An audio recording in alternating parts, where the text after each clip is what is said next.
feel your love.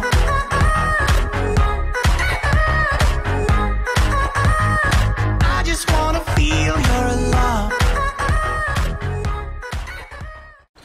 Okay, Assalamualaikum warahmatullahi taala wabarakatuh. So hari ni kita nak masuk chapter 10 untuk Fin 242. So hari ni kita akan tengok tentang long term financing. So previously we have kita dah tengok berkenaan dengan short term financing. So hari ni nak tengok long term. Long term ni maksud dia jangka masa yang panjang lah, lama So kita ada 4 fokus kat sini. Yang pertama introduction, and then 3 yang paling utama lah, sumber kewangan bagi syarikat, which is bond, preferred stock dengan common stock.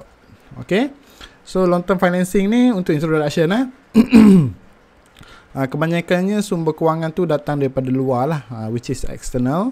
And then kita ada 3 jenis sumber kewangan untuk long term financing ni. So kita ada bond, preferred stock dengan common stock. So 3 benda ni sebenarnya melibatkan jumlah kewangan yang amat besar lah. Sebabnya duit ni kita akan gunakan untuk, biasanya untuk cover kita punya asset ataupun fee asset dan asset yang lain lah. Okay, so kita ada 3 sumber, kita kena pilih lah which one is the best alternative, whether it is bond, preferred stock or common stock. Okay, so nak pilih yang mana satu sumber kewangan yang paling bagus, so kita kena calculate dia punya cost of capital. Okay, and then obviously bila kita sebut cost, kita pilih cost yang paling murah lah untuk kita ambil sumber kewangan tersebut. Okay, so dalam kita punya balance sheet, kalau you all dapat recall balik, dalam balance sheet untuk bond tu dia berada kat sini long term debt. Alright, long term debt ni boleh jadi bond lah. Bond tu salah satu jenis long term debt. And then kita ada common stock dengan preferred stock dalam bahagian common equity. So kita fokus 3 ni lah, long term debt, common stock dengan preferred stock. Alright, retaining ni dia bukan external dia internal. Okay, first kita go kepada bond dulu. Okay, bond ni sebenarnya kita pinjam lah. Kita pinjam dengan siapa? For example, kita nak bina satu kilang yang baru, dan kilang tersebut menelan kos yang berpuluh-puluh juta ringgit lah. Alright, nak beli kilang, nak beli mesin, apa semua dalam tu. So kita perlukan duit yang banyak. So nak duit yang banyak ni, kita berhutang kita berhutang. Corporate yang issue, kita yang berhutang. Okay, kita berhutang dengan siapa bond ni? Bond ni sebenarnya kita berhutang dengan masyarakat lah, ataupun orang ramai. Alright, so kita offer kepada orang ramai, siapa-siapa yang nak berhutang, nak bagi hutang kat kita, kita bagilah satu bond tu nilai dia RM1,000. Normally RM1,000. So kita bagi certificate kat dia, and then dia bagi RM1,000 kat kita lah. So RM1,000 tu secara teorinya kita berhutang dengan dia lah. And then depends kepada orang tersebut lah. Kalau dia ada banyak duit, dia boleh bagi pinjam dekat syarikat tersebut lagi banyak lah. Tapi dalam gandaan 1,000 lah, depends on dia punya, dia panggil sebagai par value. Okay, so issuer ni ataupun company tersebut yang mengeluarkan bond tersebut, dia kena bayar interest lah. Dia kena bayar interest. And then kepada bond holders, siapa-siapa yang beli certificate tu, maknanya dia akan jadi bond holders. And then dia ada maturity. Right, maturity. Maturity ni maknanya dia ada tamat tempoh dia lah. Maknanya bond tersebut mungkin 20 tahun ke 15 tahun ke, depends kepada syarikat lah dia nak berhutang selama mana. Okay, issuer also need to pay the principal at maturity. So 1,000 balik, 1,000 yang orang bagi pinjam dekat syarikat kita tadi, perlu dipulangkan balik 1,000 dia pada akhir maturity. Maknanya kalau tempoh 20 tahun, tahun yang ke-20 tu baru kita pulang balik 1,000 dia. Alright, okay. And then price of bond might be premium, par or discount. Tadi saya cakap bond tu nilai dia 1,000, tapi kalau kita nak beli bond tersebut, mungkin nilai dia lebih besar, ataupun kita panggil premium, mungkin 1,100, RM1,050, RM1,080, kan. Par sama dengan dia punya par value tadi, RM1,000, ataupun discount, dijual dengan harga lebih murah daripada RM1,000, RM900 ke RM950 ke, depends lah, kan. Okay. And then it is depends on coupon and required rate of return. Tak apa, yang ni kita akan tengok dalam calculation nantilah. Okay. And then at maturity, the value of the bond must equal its par value. Bila dia dah matured tu, sebab kita nak pulangkan balik 1,000 dia, 1,000 tu balik dekat si yang bagi pinjam tu, so nilai dia akan sama balik lah 1,000 juga. Okay, so par value. Ingat, par value untuk bond adalah 1,000, maknanya dalam gandaan 1,000 lah. Dalam gandaan 1,000 Okay, and then coupon interest rate adalah dia punya interest rate. So coupon interest rate ni, interest ni akan dibayar annually, and then ada juga yang dibayar dalam bentuk semi annually, setiap 6 bulan ada juga. So bergantung kepada coupon. Coupon ni dia akan stated dalam dia punya certificate lah, berapa interest yang perlu dibayar, 8% ke, 6% ke, 10% ke, depends kepada company lah, kan. Okay, and then maturity, tempoh masa. Claim of asset biasanya ni lah, jikalau berlaku apa-apa yang menyebabkan syarikat tu lingkup, asset yang akan kita dapat claim adalah dia akan mention, dia panggil claim of asset, kan. Okay, and then in term of voting right, so dalam bondholder dia dapat fixed income, maknanya kupon tu dia takkan berubah. Kalau dalam certificate tu mention kupon tu sebanyak 10%, so 10% sampailah maturity. Right, kena bayar kepada bondholder. Okay, the value of the bond. Tadi kan saya cakap, tadi bond dibayar dia punya kupon every year, depends on company dia nak bayar macam mana, tapi dia ada period lah, every 1 year ke, every semi annually ke, every month ke. Tak adalah every month, macam singkat sangat. Tapi yang normalnya semi annually dan annually lah, dua tu.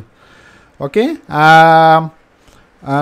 and then si bondholder tadi dia akan dapat balik duit 1,000 dia tu bila akhir maturity, right. Bila akhir maturity, so which is dia punya rumus macam ni lah. B0 ni maksud dia nilai bond tersebut lah, nilai semasa, nilai sekarang dia, yang mana interest kali dengan PVIFA KN plus dengan future value, which is RM1,000 tadi, kali dengan PVIF KN. K tu interest, N tu tempoh masa. Alright, so yang ni sebenarnya cover dalam time value of money. Alright, okay, I adalah kupon, FV adalah par value ataupun face value. Right, okay, so yang ni kalau annually. Kalau semi annually, kita kena bahagi I tu kena bahagi 2, K tu kena bahagi 2, N tu kena kali dengan 2. Alright.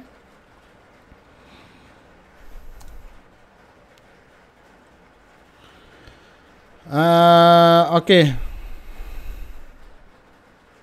Seterusnya adalah yield to maturity, YTM. Right, yield to maturity ni adalah rate of return on a bond held to maturity. Kalau kita pegang bond tersebut sampai maturity, berapakah rate of return kita akan dapat. Okay, also known as required rate of return, cost of debt. Right, sama jugalah YTM tu maksud dia. Okay, to determine the cost of capital whether before tax and after tax. So kita first kena calculate before tax dahulu, and then KD tu kita kena kira KD before tax, and then kena kira KD after tax, which is KD equal to KD before tax times dengan 1 minus interest, right, sorry, 1 minus tax. Okay, so kalau dia ada point lah need to remember, which is coupon. Kalau coupon tu lagi kecil daripada cost of debt, maknanya harga bond tersebut akan jadi lebih murah daripada 1,000. Kalau coupon rate tu sama dengan cost of debt, maknanya dijual sama dengan par value. And then kalau coupon rate lebih besar daripada cost of debt, maknanya dia dijual dengan harga lebih mahal daripada 1,000 lah, ataupun premium. Okay, okay. Kalau KD naik, maknanya harga akan turun, kan? Price equal par at maturity. Okay, so this one is example. Okay, so example, the company issues 9 year, which is 9 tahun dia punya maturity, 14% coupon rate, yang mana dibayar secara semi annually, and par value dia RM1,000 at a price of 950. What is the YTM or KD? Okay, so harga dia RM950. So interest dia adalah disebabkan dia semi annually, so 14% bahagi 2 which is 7%. So 7% kali dengan 1000 maknanya dapat RM70. Okay, PVIFA K, K yang kita nak cari YTM tu kan, K. Manakala untuk masa tu N tu, kita kena kali dengan 2 sebab dia semi annually. 18 tambah dengan 1000 PVIF, 1000 tu adalah par value, PVIF K and then 18. So yang ni memang kita kena buat try and error lah, which is kita kalau kita tengok dalam table PVIF tu 14%, dia around 14% dan 16%. Okay, sebenarnya tak perlu try and error macam tu. Sebenarnya untuk calculate YTM kita ada rumus khas, which is YTM equal to interest atau kupon plus par value tolak dengan harga semasa dia, and then divided by N, and then bahagi pula dengan par value plus dengan price dia 950 divided by 2. Right. So kalau kita kira yang ni, dapatlah dia punya YTM equal to 7.46%. Right. Therefore yearly is 14.92. So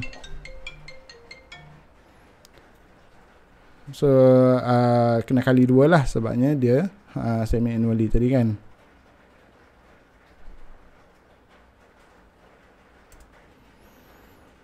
Okay, next kita tengok preferred stock. Right, preferred stock, which is preferred stock ni adalah sejenis saham juga, cuma kita panggil dia sebagai saham keutamaan, which is dia hybrid lah. Dia ada campuran between bonds dengan common stock. Dia ada ciri-ciri bond, dia ada ciri-ciri common stock. Okay, which is similar to common stock. Dia sebenarnya tak ada maturity date macam bond lah, dia tak ada. And then dia dibayar, kalau macam bond tadi dibayar dalam bentuk kupon, tapi untuk preferred stock ni dibayar dalam bentuk dividen. Yang mana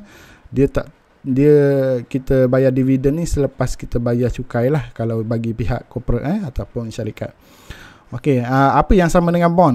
Yang sama dengan bond ni adalah dia punya dividen adalah fix. Kalau tahun ni 5%, tahun depan pun 5%. So 5% sampai bila-bila. Okey,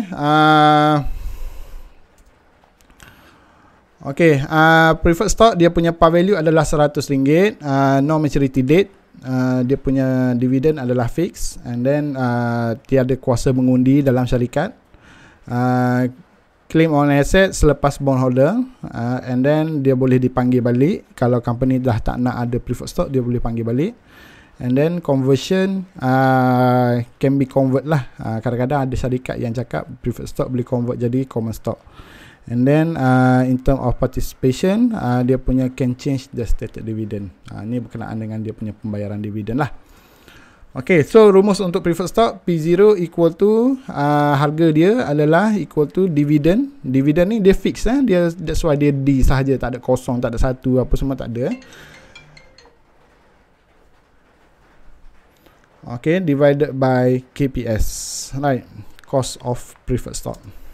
Okay, so kalau kita nak cari cost untuk preferred stock, tukar je KPS equal to dividend divided by P0.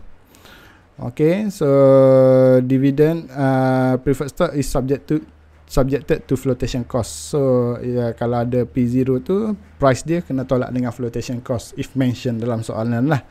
Alright. Okay, kita tengok contoh lagi senang. Okay, ABC Limited issued preferred stock with dividend of 8.5% of par. The flotation cost is 4%. Right. Okay, so par value untuk preferred stock normally 100. So P0 dia kita assume dia 100 lah, kan? So dividend dia cakap 8.5%. So 8.5% from RM100 daripada par value dia, maknanya RM8.50. Alright. So dividend dia RM8.50 bahagi dengan P0 dia 100, then tolak dengan flotation cost 4% daripada kita punya par value RM100, so RM4. So 8.5 bahagi 96 equal to 8.85%. Right. Okay.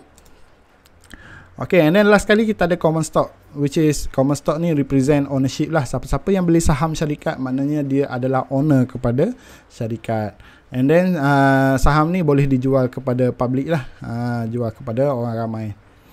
Okay, so siapa-siapa boleh beli saham. Kalau kita tengok dalam bursa Malaysia tu, banyak saham yang tersenarai. Ada 900 lebih kurang plus minus. Okay, receive dividend but subjected to BOD. Dividend akan dibayar every year bergantung kepada keputusan Board of Director. Kalau Board of Director decide nak bayar, so dapatlah dividend. Tapi kalau Board of Director decide tak nak bayar disebabkan company untung sikit ataupun rugi, so itu keputusan BOD, kita kena terima. Okay, so siapa BOD ni? BOD ni adalah pemegang-pemegang saham terbesar syarikat lah, which is geng-geng kaya lah. Okay, claim of income, dia kalau company lingkup, dia akan dapat bakilah jika ada lagi aset, right? Sebenarnya aset syarikat ni jika company lingkup, dia kena bayar kepada bondholder dengan preferred shareholders, right?